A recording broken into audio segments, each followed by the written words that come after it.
Selamat pagi Bapak Ibu guru hebat. Selamat datang. Selamat pagi. Supaya kita selalu semangat pagi walaupun sudah siang. Baik, kami ucapkan terima kasih sudah menyempatkan waktu untuk hadir bersama kami. Di sini kami bersama Bu Erlinda, saya sendiri Ariston. Di sini kami akan menyampaikan beberapa hal tentang dimensi budaya positif. Baik, kita akan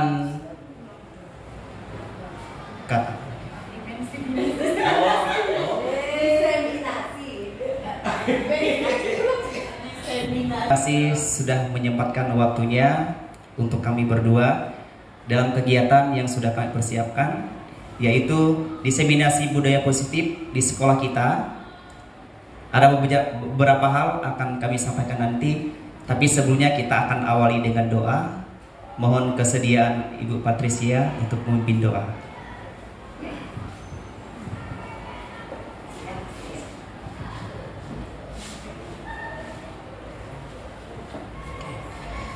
Baik, terima kasih Pak Ariston untuk kesempatannya. Mari Bapak Ibu, sebelum mulai kegiatan kita pada siang hari ini, kita berdoa. Dalam nama Bapa dan Putra dan Roh Kudus, amin. Selamat siang ya Bapa, terima kasih atas berkat-Mu, sehingga pada saat ini kami masih diberikan kekuatan, masih diberikan semangat untuk bisa melaksanakan kegiatan kami. Pada saat ini kami akan mengikuti kegiatan diseminasi budaya positif dari 2 orang rekan CGP kami. Bantu mereka berdua ya Bapak, agar mereka dapat memberikan materi dengan baik, memberikan materi dengan lugas, dan berikan juga kami rahmat agar kami mampu memahami materi yang mereka sampaikan. Berkati ya Bapak jalannya kegiatan ini, mulai dari awal, pertengahan, hingga akhir, biarlah rahmat-Mu boleh beserta kami. Doa ini kami sampaikan dengan perantaraan Tuhan kami Yesus Kristus. Santo Yosef, doakanlah kami. Amin. Dalam nama Bapa dan Putra dan Roh Kudus. Amin. Terima kasih kepada Bu Patricia yang sudah memimpin doa. Baik, Bapak Ibu, kita akan mulai pembahasan materi diseminasi budaya positif di sekolah kita yang akan disampaikan oleh Bu Erlinda Sari. Kepada Bu Erlinda, dipersilakan.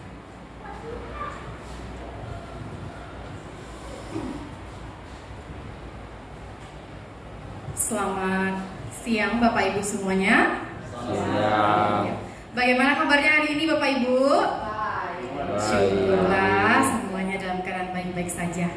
Oke, baik. Pada hari ini kami akan menyampaikan diseminasi untuk budaya positif untuk memenuhi tugas aksi nyata modul 1.4 untuk calon guru penggerak angkatan 9. Nah, di sini kami berdua, Pak Ariston, karena dari sekolah kita perwakilannya ada 2 CGP. Jadi di sini kami sampaikan diseminasinya langsung berdua begitu ya Bapak Ibu. Baik, kita akan masuk ke materi untuk hari ini. Yang pertama, kita harus mengetahui arti dari budaya positif itu sendiri. Budaya positif itu sendiri adalah sebuah nilai kebajikan yang menjadi keyakinan dan pada akhirnya menjadi karakter atau ciri khas dari sebuah komunitas atau lembaga. Untuk menciptakan budaya yang positif di sekolah, guru hendaklah mampu menjalankan perannya dalam menciptakan pembelajaran yang nyaman dan menyenangkan di sekolah. Karena budaya positif dapat mendorong murid untuk mampu berpikir dan bertindak serta mencipta sebagai proses memerdekakan dirinya sehingga murid lebih mandiri dan bertanggung jawab. Nah, di sini ada pengalaman dari penerapan budaya positif di sekolah melalui sambut kasih. Nah, ini di sekolah kita sendiri ya Bapak Ibu. Jadi sebenarnya sambut kasih itu sendiri merupakan contoh dari penerapan budaya positif. Nah, ini konsep-konsep kunci dalam pembentukan budaya positif yang nantinya akan kami paparkan. Ada perubahan paradigma belajar, kemudian disiplin positif, motivasi perilaku manusia, kebutuhan dasar, posisi kontrol restitusi, dan keyakinan kelas dan segitiga restitusi. Nah, di bagian ini nanti akan kami bagi dengan Pak Riston. Saya akan menyampaikan perubahan paradigma belajar sampai motivasi perilaku manusia. Kemudian nanti materi yang selanjutnya nanti akan disampaikan Pak Riston mulai dari kebutuhan dasar sampai keyakinan kelas dan segitiga restitusi.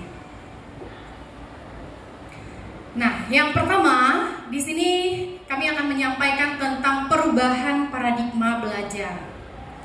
Perubahan paradigma belajar ini merupakan konsep yang mendasar dalam menciptakan budaya positif. Pendekatan ini menempatkan siswa sebagai subjek aktif dalam proses pembelajaran. Paradigma ini menggeser pendekatan yang berpusat pada guru menjadi pendekatan yang berpusat pada siswa. Dalam budaya positif, perubahan paradigma belajar menciptakan lingkungan di mana siswa merasa terlibat, kemudian didengar dan didorong untuk mengambil inisiatif dalam pembelajaran. Hal ini mendorong siswa untuk menjadi pembelajar yang lebih otonom, kritis, dan kreatif. Nah, ini perubahan paradigma belajar menurut Stephen R. Covey mengatakan bahwa bila kita ingin membuat kemajuan perlahan, sedikit-sedikit, ubahlah sikap atau perilaku Anda. Namun, bila kita ingin memperbaiki cara-cara utama kita, maka kita perlu mengubah kerangka acuan kita. Ubahlah bagaimana Anda melihat dunia, bagaimana Anda berpikir tentang dunia, tentang manusia. Ubahlah paradigma Anda, skema pemahaman dan penjelasan aspek-aspek tertentu tentang realitas. Nah, di sini ada perubahan paradigma belajar, ada stimulus respon dan teori kontrol. Untuk stimulus respon ini, realitas atau kebutuhan kita sama. Sedangkan menurut teori kontrol, realitas atau kebutuhan kita berbeda. Kemudian, semua orang melihat hal sama. Untuk stimulus responnya, untuk teori kontrolnya, setiap orang memiliki gambaran berbeda. Stimulus respon, kita mencoba mengubah orang agar berpandangan sama dengan kita. Untuk teori kontrolnya, kita berusaha memahami pandangan orang lain tentang dunia. Kemudian untuk stimulus respon yang berikutnya, perilaku buruk dilihat sebagai suatu kesalahan. Sedangkan untuk teori kontrolnya, semua perilaku memiliki tujuan. Yang selanjutnya untuk stimulus responnya, orang lain bisa mengontrol saya. Sedangkan untuk teori kontrolnya adalah hanya Anda yang bisa mengontrol diri Anda. Kemudian stimulus respon yang berikutnya, saya bisa mengontrol orang lain. Sementara untuk teori kontrol, Anda tidak bisa mengontrol orang lain. Pemaksaan ada pada saat bujukan gagal, itu untuk stimulus respon. Sedangkan teori kontrolnya, kolaborasi dan konsensus menciptakan pilihan-pilihan baru. Kemudian untuk stimulus responnya, model berpikir menang kalah. Sedangkan untuk teori kontrolnya, model berpikir menang-menang. Nah, di sini ada pengalaman dari penerapan perubahan paradigma belajar yang sudah diterapkan, bahwa pembelajaran itu juga yang kita lakukan harus berpusat pada peserta didik. Jadi bukan guru yang menjadi pusat perhatian siswa begitu ya, tapi siswa sendiri yang melakukan aktivitasnya di kelas. Lanjut untuk materi yang berikutnya tentang disiplin positif. Nah, disiplin positif ini sendiri adalah pendekatan mendidik murid untuk melakukan kontrol diri dan mencapai kepercayaan diri, sehingga mampu menciptakan murid yang merdeka dalam pembelajaran. Dan rangka menciptakan lingkungan yang positif, salah satu strategi yang perlu kita tinjau kembali adalah penerapan disiplin di sekolah kita. Apa sesungguhnya arti dari disiplin itu sendiri? Apa kaitannya dengan nilai-nilai kebajikan? Sebelumnya, mari kita tanyakan ke diri kita sendiri, bagaimana kita berperilaku? Mengapa kita melakukan segala sesuatu? Apakah kita melakukan sesuatu karena adanya dorongan dari lingkungan? Atau ada dorongan dari orang lain? Terkadang kita melakukan sesuatu karena kita menghindari rasa sakit atau ketidaknyamanan. Terkadang kita juga melakukan sesuatu untuk mendapatkan apa yang kita mau.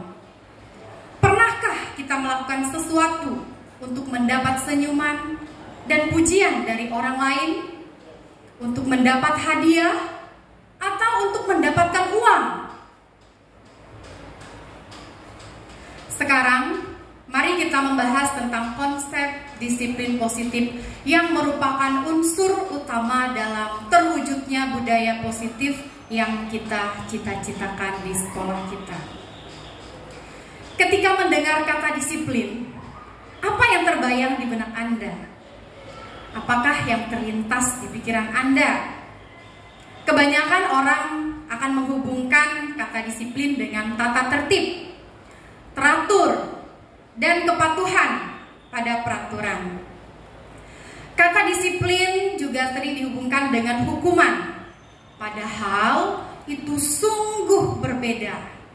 Karena belajar tentang disiplin positif tidak harus dengan memberi hukuman.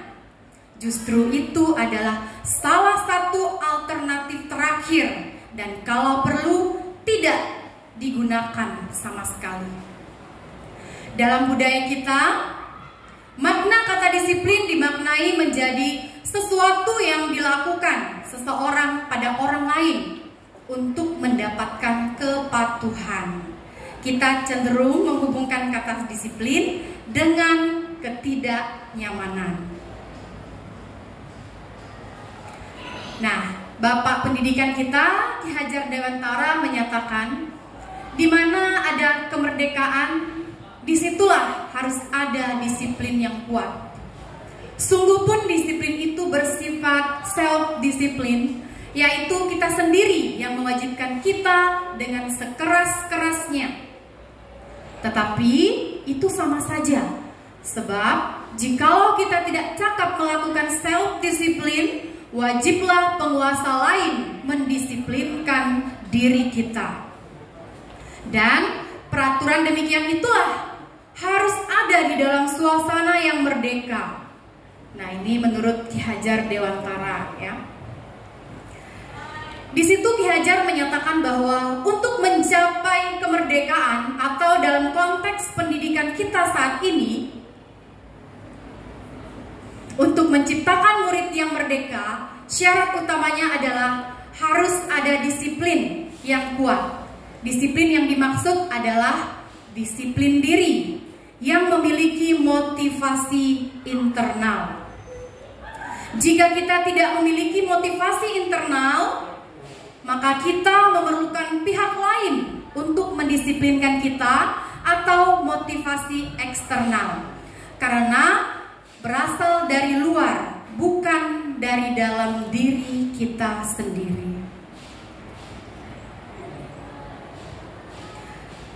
Adapun definisi kata merdeka menurut Ki Hajar adalah merdeka itu artinya tidak hanya terlepas dari perintah, akan tetapi juga cakap buat memerintah diri sendiri. Pemikiran Ki Hajar ini sejalan dengan pandangan Dian Gosen dalam bukunya Restructuring School Discipline 2001. Dian menyatakan bahwa arti dari kata disiplin berasal dari bahasa Latin disciplina, yang artinya belajar. Kata disiplin juga berasal dari akar kata yang sama dengan disiple atau murid atau pengikut.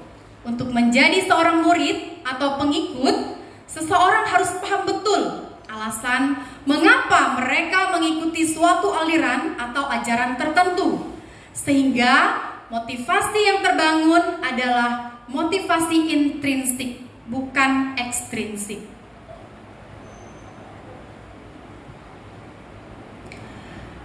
Dian juga mengatakan bahwa arti asli dari kata disiplin ini juga berkonotasi dengan disiplin diri dari murid-murid Sokrates dan Plato.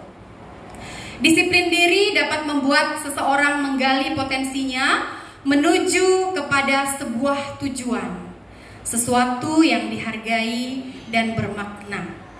Dengan kata lain, disiplin diri juga mempelajari bagaimana cara kita mengontrol diri dan bagaimana menguasai diri untuk memilih tindakan yang mengacu pada nilai-nilai yang kita hargai.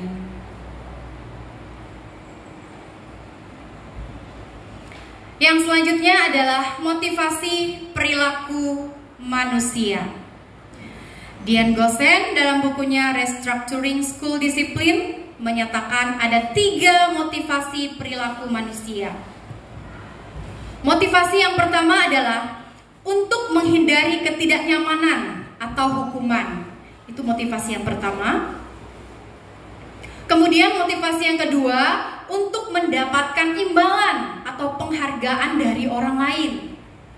Dan motivasi yang ketiga adalah untuk menjadi orang yang mereka inginkan dan menghargai diri sendiri dengan nilai-nilai yang mereka percaya.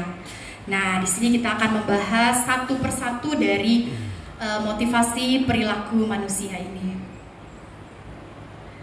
Motivasi yang pertama tadi adalah motivasi untuk menghindari ketidaknyamanan atau hukuman. Nah, ini adalah tingkat terendah dari motivasi perilaku manusia. Biasanya orang yang motivasi perilakunya untuk menghindari hukuman atau ketidaknyamanan akan bertanya, apa yang akan terjadi apabila saya tidak melakukannya? Sebenarnya mereka sedang menghindari permasalahan yang mungkin muncul dan berpengaruh pada mereka secara fisik, psikologis, maupun tidak terpenuhinya kebutuhan mereka.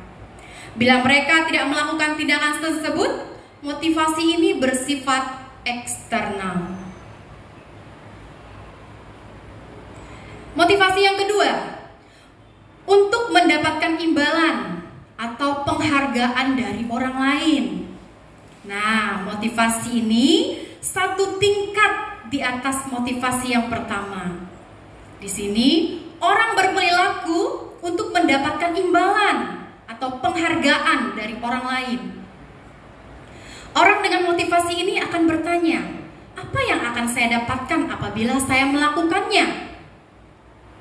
Mereka melakukan sebuah tindakan untuk mendapatkan pujian dari orang lain yang menurut mereka penting dan mereka letakkan dalam dunia berkualitas mereka. Mereka juga melakukan sesuatu untuk mendapatkan hadiah, kemudian pengakuan atau imbalan. Motivasi ini juga bersifat eksternal. Motivasi yang ketiga. Nah, untuk motivasi yang ketiga ini yaitu untuk menjadi orang yang mereka inginkan dan menghargai diri sendiri dengan nilai-nilai yang mereka percaya. Orang dengan motivasi ini akan bertanya, akan menjadi orang yang seperti apa apabila saya melakukannya? Mereka melakukan sesuatu karena nilai-nilai yang mereka yakini dan hargai. Dan mereka melakukannya karena mereka ingin menjadi orang yang melakukan nilai-nilai yang mereka yakini tersebut. Ini adalah motivasi yang akan membuat seseorang memiliki disiplin positif, karena motivasi berperilakunya bersifat internal, bukan eksternal.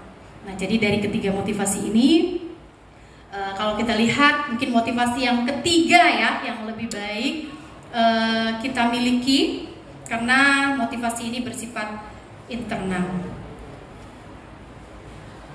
Baik, untuk materi selanjutnya tentang kebutuhan dasar. Untuk materi ini nanti akan dipaparkan oleh rekan CGP saya, yaitu Pak Ariston. Kepada Pak Ariston, saya persilahkan.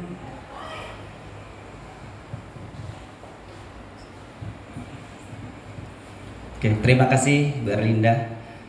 Oke, selanjutnya saya mengundang Bapak Ibu untuk berdiri dulu. Yuk kita berdiri semuanya yuk. Kita berdiri. Oke.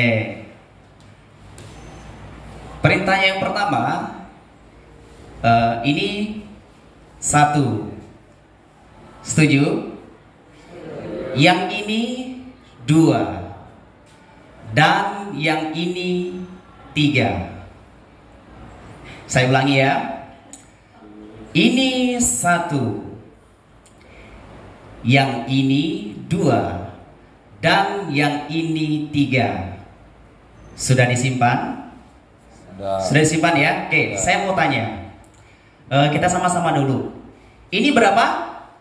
1. Yang ini? 2. Dan yang ini? 3. Oke, good. Berarti masih bagus. Ini berapa, Pak Ergi? Dan yang ini? 3. 3. Oke, good. Masih konsentrasi. Ini berapa, Ibu Vega? Yang ini? Yang ini? Yang ini? Yang ini? Ada yang tahu? 2. Oke, kita cek lagi ya. Terakhir lah ya. Terakhir sebelum kita masuk ke materi yang berikutnya. Ini berapa, Bu Maria? Ini? 1. Ini? 1. Belum dapat kata kuncinya? Saya ulangi ya. Ini 1. Yang ini 2. Yang ini 3. Jangan lihat jari saya, tetapi instruksi saya yang didengar. Oke? Sudah paham ya? Oke. Terima kasih teman-teman semuanya. Silakan duduk kembali. Oke. Baik, Bapak Ibu semuanya, kami akan melanjutkan materi kami yang berikutnya, yaitu kebutuhan dasar. Nah, semua orang senantiasa berusaha untuk memenuhi kebutuhannya, itu sudah pasti, dengan berbagai cara. Bila mereka tidak bisa mendapatkan kebutuhannya dengan cara yang positif, mereka bisa melanggar peraturan atau melakukan hal-hal yang tidak sesuai dengan nilai-nilai kebajikan. Glasser menyatakan bahwa kapasitas untuk berubah ada di dalam diri kita. Jika kita dapat mengidentifikasi kebutuhan apa yang mendorong perilaku kita, maka perubahan perilaku positif dapat dimulai dengan mencari solusi untuk memenuhi kebutuhan tertentu dengan cara yang positif. Oke, apa saja kebutuhan dasar? Mari kita lihat. Ini ada beberapa bagian. Ini ada kebutuhan bertahan hidup. Ya. Kemudian ada kebutuhan untuk diterima. Ini apa itu? Ada kasih sayang dan rasa diterima. Kemudian ada kekuasaan dan penguasaan. Ini kebutuhan pengakuan atas kemampuan. Ini biasanya di dalam diri setiap manusia itu ada. Kemudian yang berikutnya ada kebebasan. Kebebasan ini termasuk kebutuhan akan pilihan. Kebutuhan akan pilihan itu kebebasan ya. Kemudian kesenangan. Kesenangan ini adalah kebutuhan untuk merasa senang. Oke, baik. Nah, kita akan bahas satu persatu tentang kebutuhan-kebutuhan itu tadi. Yang pertama itu adalah kebutuhan bertahan hidup terus atau survival. Nah, kebutuhan ini bersifat fisiologis. Untuk bertahan hidup misalnya, ya kita tahu bersama ya, ada makanan, ada pakaian, istirahat, tempat berlindung, keamanan, dan kesehatan. Ini kebutuhan untuk bertahan hidup. Ya, secara sederhananya dapat kita penuhi dengan makan, tidur, berolahraga, memberikan perlindungan. Oke, baik, next. Nah, kasih sayang dan rasa diterima. Ini termasuk kebutuhan untuk diterima. Ya. Rasa sayang, rasa diterima itu wajib dibutuhkan. Meski itu jarang-jarang kita dengarkan ya kebutuhan itu. Nah, kebutuhan ini termasuk kebutuhan psikologis. Seperti rasa diterima, dipedulikan, ya. Sama juga kalau kita berada di kelas, bagaimana kita menyikapi tingkah laku anak-anak. Ya, ini salah satunya ya.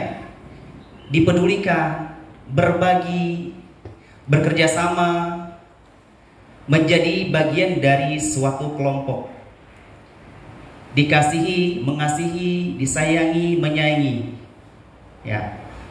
Ini kebutuhan akan hubungan dengan koneksi sosial, kebutuhan untuk berhubungan dengan orang lain, teman, keluarga, pasangan, rekan kerja, kelompok, dan bahkan dengan binatang peliharaan sekalipun.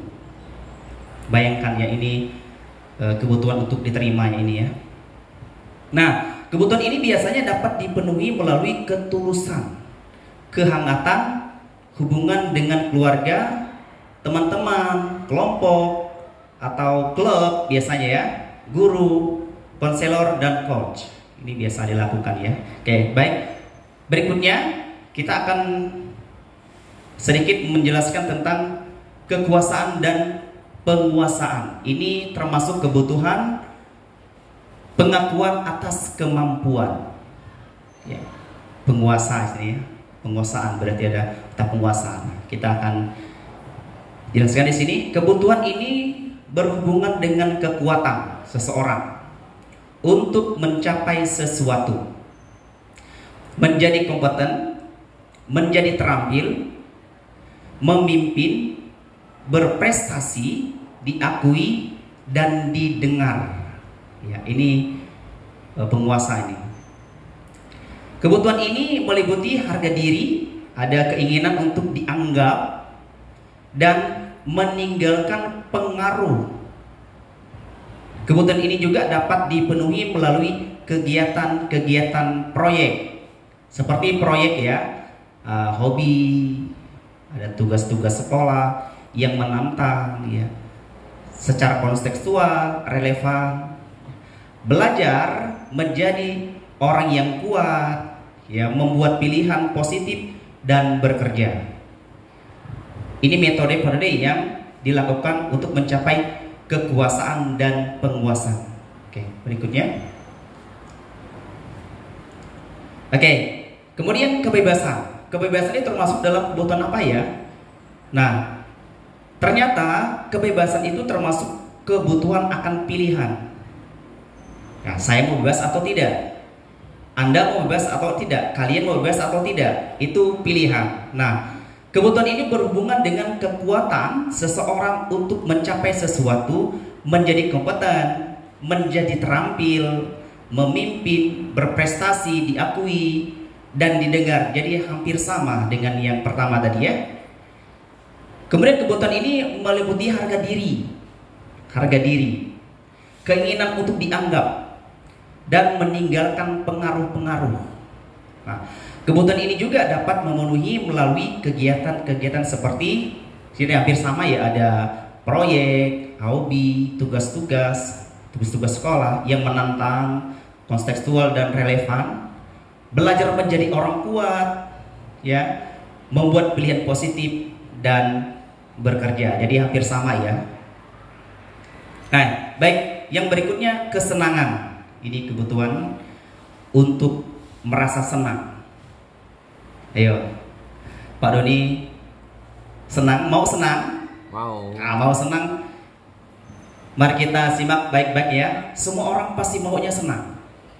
Jadi, kebutuhan ini berhubungan dengan kekuatan seseorang untuk mencapai sesuatu, menjadi kompeten, terampil dalam memimpin, berprestasi, diakui, kemudian dan didengar. Ya, kalau kita berbicara, kalau orang mendengar, kita merasa nyaman. Ya, apalagi sambil berbicara, didengarkan, kemudian sambil dipandang, itu akan lebih enak lagi. Nah, jadi kebutuhan ini hampir sama ya dengan yang pertama tadi itu ada melebihi harga diri, keinginan untuk dianggap, dan meninggalkan pengaruh-pengaruh. Nah, kemudian kebutuhan ini dapat dipenuhi dengan kegiatan-kegiatan seperti sama. Jadi kegiatan-kegiatannya sama untuk mencapai kesenangan ini. Kebutuhan untuk merasa senang. Oke, next. Nih, oke, baik. Ini adalah pengalaman penerapan kebutuhan dasar. Nih, ada belajar ya. Bagaimana anak-anak supaya enak belajar, merasa senang belajar? Tentu kita sebagai guru mempunyai tips ya, atau cara-cara atau pandangan-pandangan untuk bagaimana supaya anak-anak belajar di dalam kelas itu merasa senang. Itu yang pertama.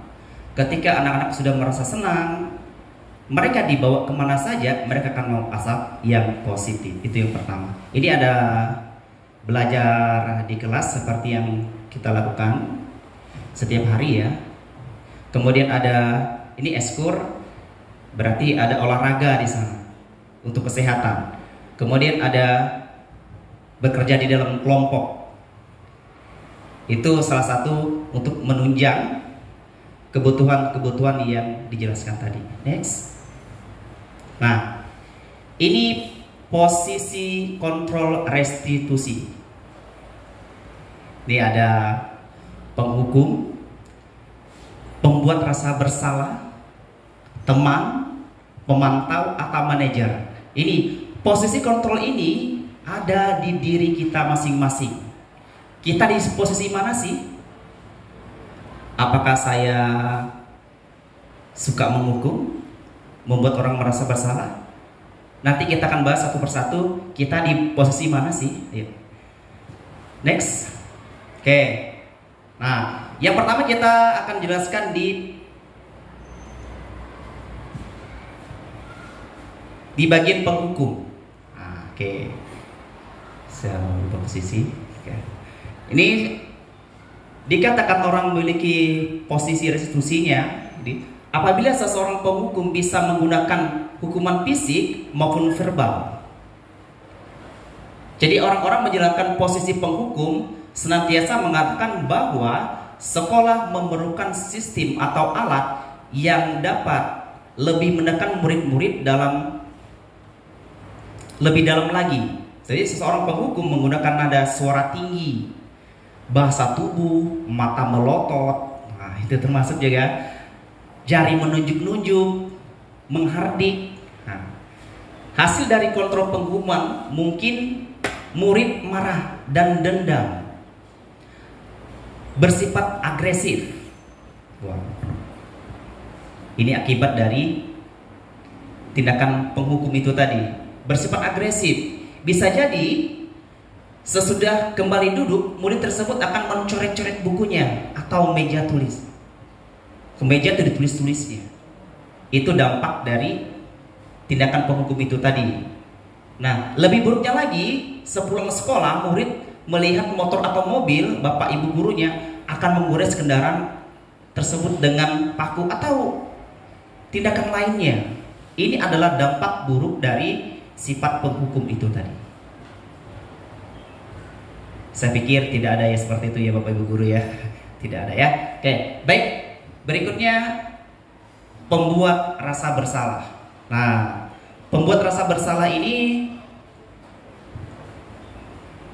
karena ini posisi kontrol, ini kadang-kadang kita lakukan, kadang-kadang tidak. Biasanya ada kadarnya kapan kita melakukan ini, kapan kita melakukan posisi kontrol yang ini, itu kita bisa imbangi. Oke, tapi kita akan bahas.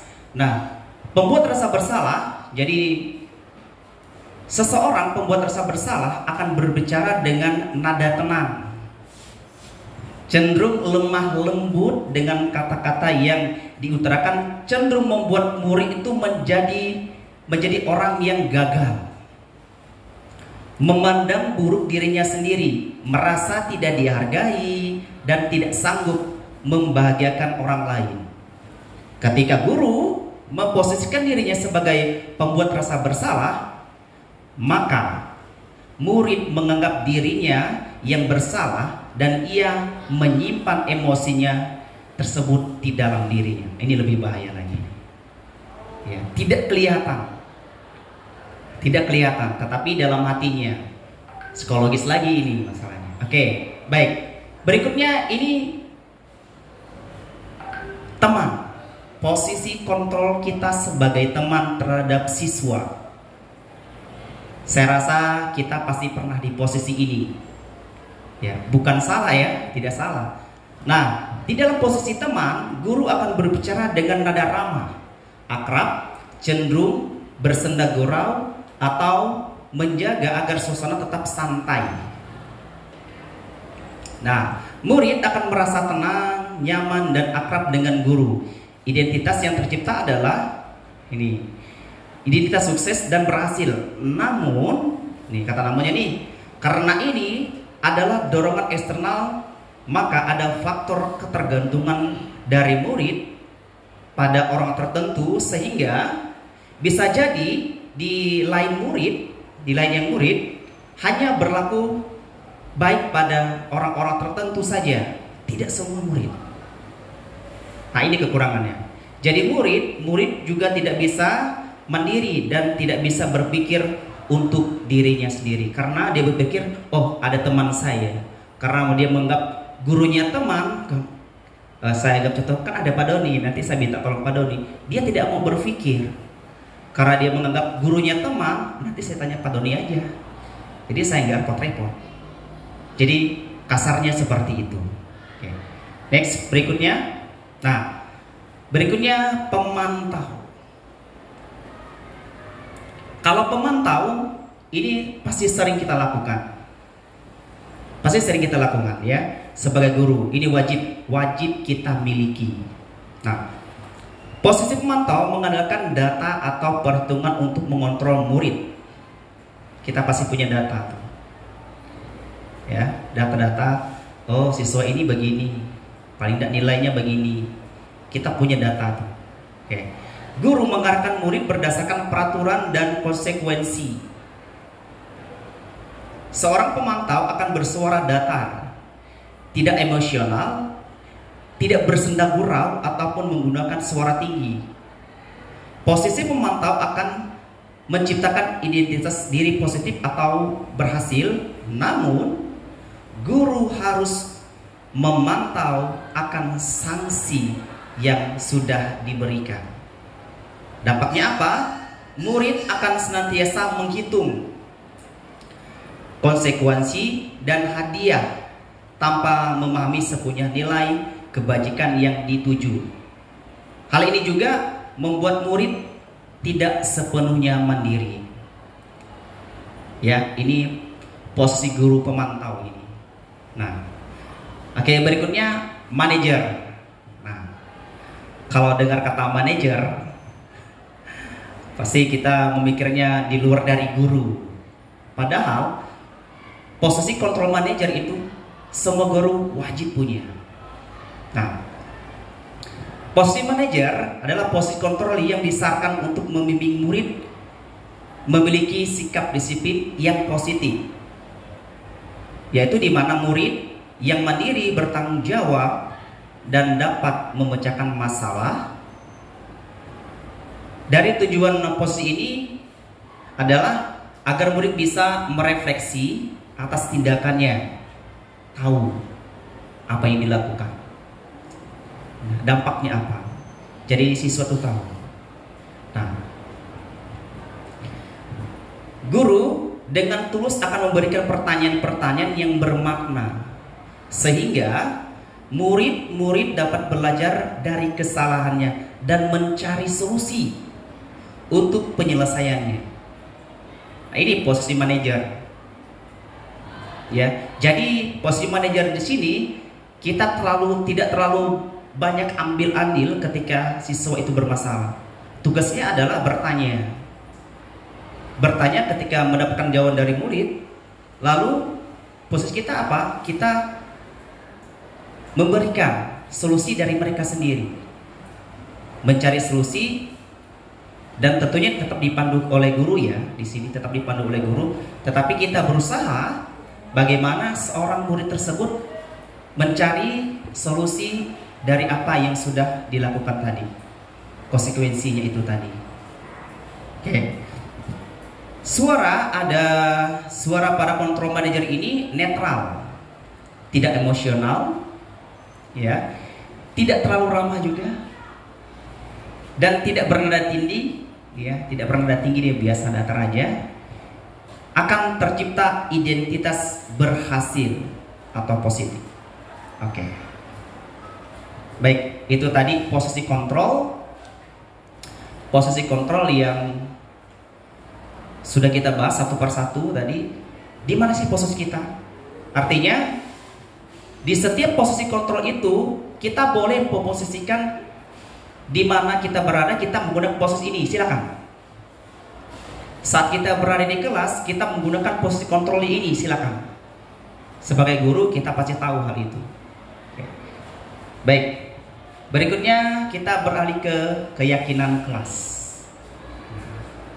Sebelumnya ada yang mau menanggapi dulu? Apa itu keyakinan kelas?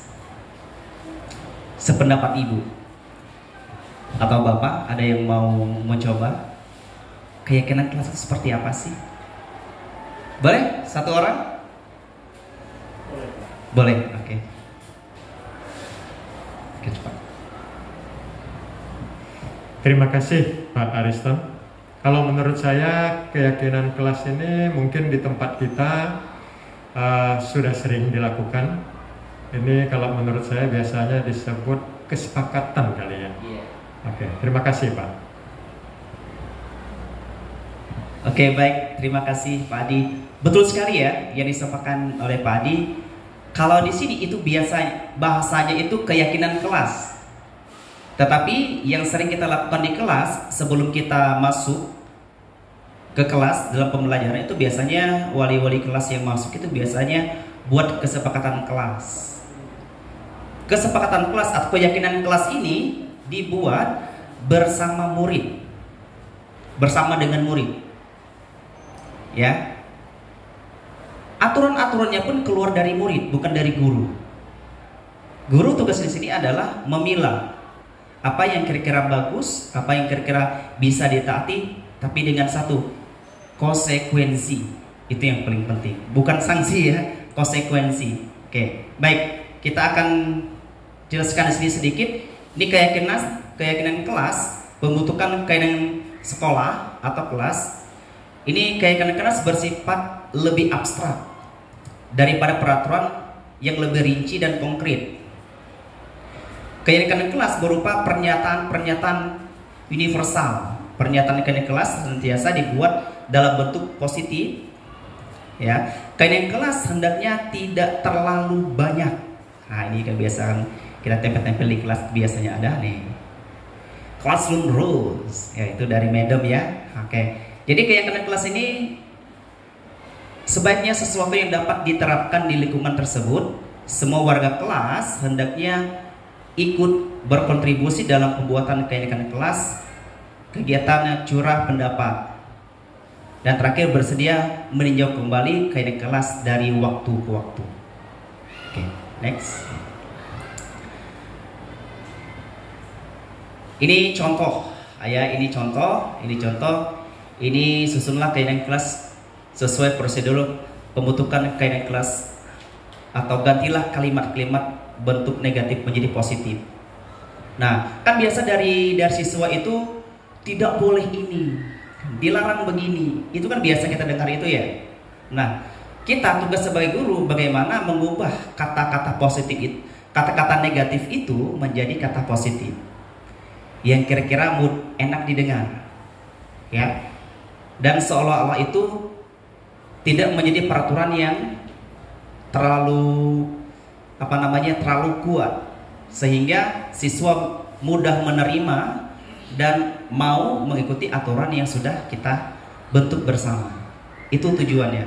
Jadi mengubah kata negatif menjadi kata-kata yang positif. Itu tugas gurunya. Next. Ini berikut, ini penerapannya keyakinan kelas. Biasanya siswa disuruh maju, tulis sendiri. Itu kalau ini kalau Berinda menggunakan sticky note, ya. Jadi peraturan yang dibuat oleh siswa itu ditempel semuanya. Yang mau buat silakan dibuat, siswa ditempel. Nah, dari kesemua keyakinan kelas yang dibuat oleh anak-anak itu tadi, barulah kita pilah. Pasti ada yang sama tuh, yang sama kita satukan. Nah, dari hasil pencarian dari siswa itu tadi kita pilah, dan kata-kata yang negatif dari siswa, nah, disitulah tugas kita menyusun menjadi kata-kata yang atau kalimat yang positif, begitu. Oke. Baik, berikutnya ini yang terakhir, segitiga restitusi. Kalau ini untuk teman-teman kita yang sudah berpenggerak, ini tidak asing lagi, tapi akan kita bahas di sini. Segitiga restitusi itu seperti apa? Restitusi itu adalah proses penciptaan kondisi bagi murid untuk memperbaiki kesalahan mereka, sehingga mereka bisa kembali pada kelompok mereka dengan karakter yang lebih kuat. Gitu ya. Oke, baik. Nah, ini denah atau diagramnya. Kita lihat ada, kamu tentu punya alasan mengapa kamu melakukan itu. Ya. Ini bagian validasi tindakan yang salah. Kita harus, biasanya kalau kita panggil siswa itu kita tidak langsung, kita harus validasi dulu tindakan yang salah. Ya. Setelah itu baru menstabilkan identitas, menstabilkan identitas dulu. Menstabilkan identitas, kemudian baru kita validasi tindakan. Nah, validasi tindakan, baru yang terakhir menanyakan keyakinan. Ya, ini yang sudah kami buat videonya kemarin, ya, bersama anak-anak. Ya. Oke, ini kita lanjut lagi. Ini berikut pengalaman penerapan segitiga restitusi yang dilakukan oleh Bu Erlinda. Ya, kemarin saya juga ada melakukan dengan siswa, ada 2 orang siswa. Nah, kita lihat sebentar.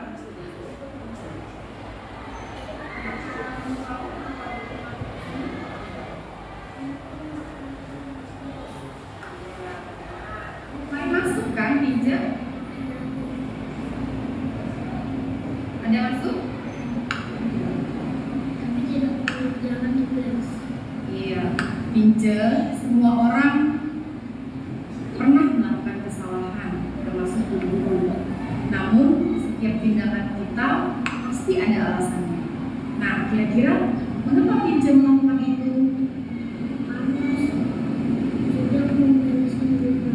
Sedang membereskan rumah. Iya, kamu masih ingat tidak kesepakatan kelas? Masih. Nah, kalau masih ingat, kira-kira itu sudah sesuai belum ya dengan kesepakatan kelas kita? Belum.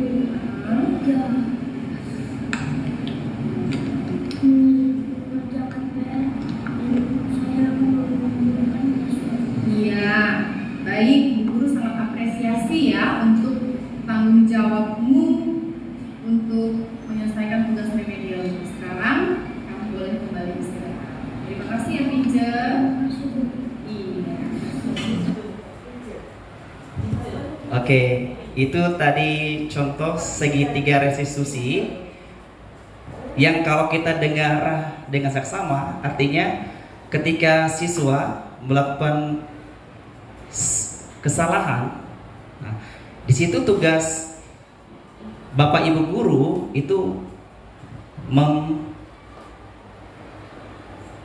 menstabilkan identitas dulu. Ya, setelah itu tindakannya kemudian baru yang terakhir itu membuat keyakinan, meyakinkan bahwa dia itu bisa menyelesaikan masalah atau aturan yang sudah dia lakukan, aturan yang sudah dilakukan itu supaya tidak dilanggar. Oke, baik Bapak Ibu, itu tadi pemaparan dari saya. Berikutnya kita ada sisi berikutnya, itu tanggapan dari Bapak Ibu guru. Kepada Bapak Ibu guru yang mau memberikan tanggapan, kami persilakan. Mungkin Ibu Vega dari materi yang sudah dipaparkan tadi, tanggapannya boleh seperti apa atau perasaan seperti apa setelah mengikuti kegiatan ini. Kami persilakan kepada Bu.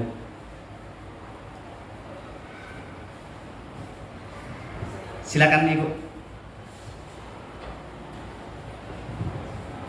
Baik, terima kasih Pak Aristo, Bu Erlinda.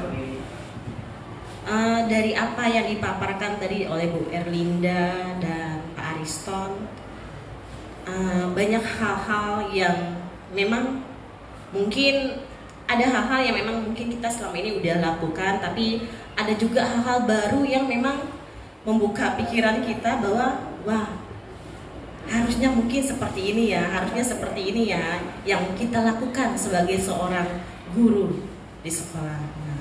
Dan ada juga hal-hal yang memang sudah kita lakukan seperti tadi keyakinan kelas ya. Kita juga udah lakukan itu setiap awal semester, awal tahun pembelajaran. Biasanya kita selalu lakukan kesepakatan kelas ya, lebih kepada kesepakatan kelas yang kita sering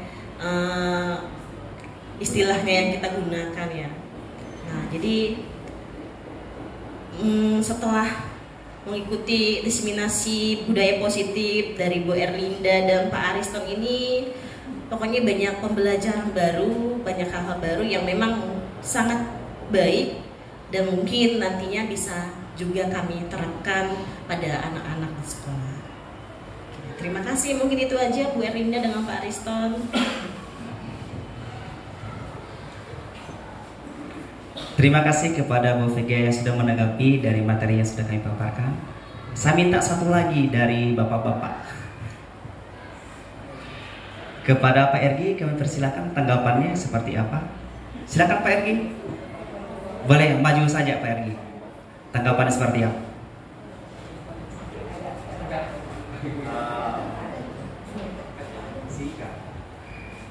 Tanggapan saya mengikuti kegiatan ini, saya mendapatkan banyak pengetahuan baru, ilmu baru tadi.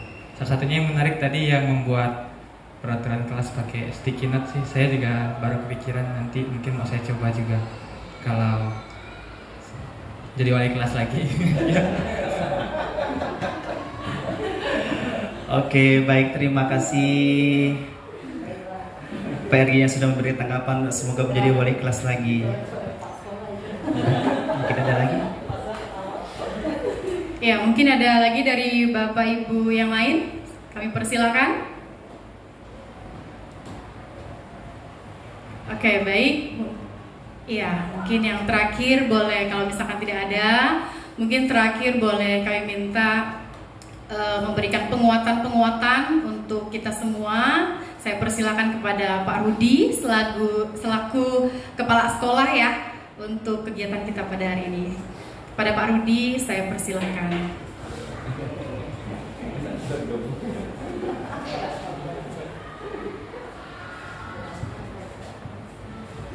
Oke, baik, terima kasih atas kesempatannya. Jadi ini satu pengalaman yang menarik ya buat dua teman CGP kita di depan.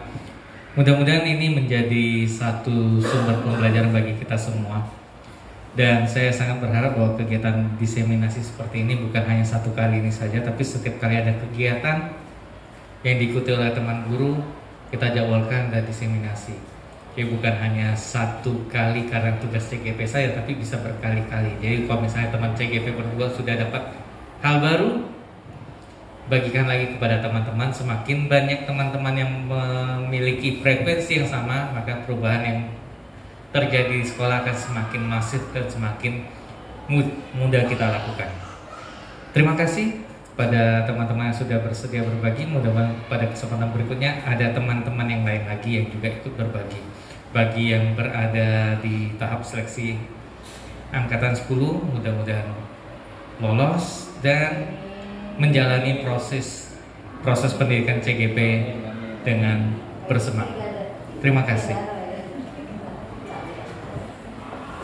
Ya, terima kasih kepada Pak Rudi yang sudah menyampaikan penguatan untuk kita semua, terutama juga memberi penguatan kepada teman-teman, rekan guru yang pada saat ini juga masih mengikuti tes untuk CGP ya. Baik, untuk selanjutnya mungkin kita akhiri dulu ya Pak Riston untuk kegiatan kita pada hari ini. Kami mengucapkan banyak terima kasih kepada Bapak Ibu semua yang sudah mengikuti kegiatan diseminasi budaya positif pada hari ini. Untuk selanjutnya, untuk mengakhiri pertemuan kita akan tutup pertemuan ini dengan doa. Oke, baik. Untuk menutup pertemuan kita pada hari ini, kami minta kesediaan Pak John untuk menutup pertemuan kita dengan doa. Kepada Pak John, kami persilahkan. Ya, untuk selanjutnya nanti setelah berdoa mungkin ada sesi foto-foto ya Bapak Ibu. Jadi kita masih di sini sebentar nanti untuk foto-foto. Untuk menutupnya diminta kesediaan Pak John dulu. Silakan maju Pak John.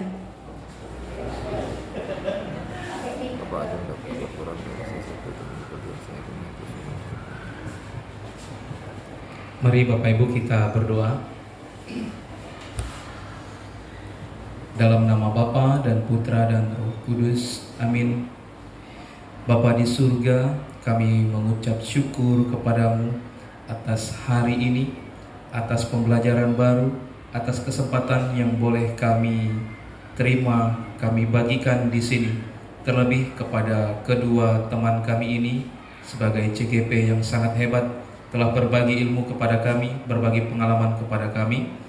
Semoga apa yang mereka bagikan ini juga dapat memperkaya kami, dapat semakin memotivasi kami, terlebih juga bagi mereka berdua sendiri. Allah Bapa di surga, kami akan melanjutkan kegiatan kami berikutnya. Kami tetap mohon pimpinan dan bimbingan-Mu agar semua kegiatan kami dapat berjalan dengan lancar. Kemuliaan kepada Bapa dan Putra dan Roh Kudus, sekarang, selalu, dan sepanjang segala abad. Amin. Santo Yosef, doakanlah kami. Dalam nama Bapa dan Putra dan Roh Kudus. Amin.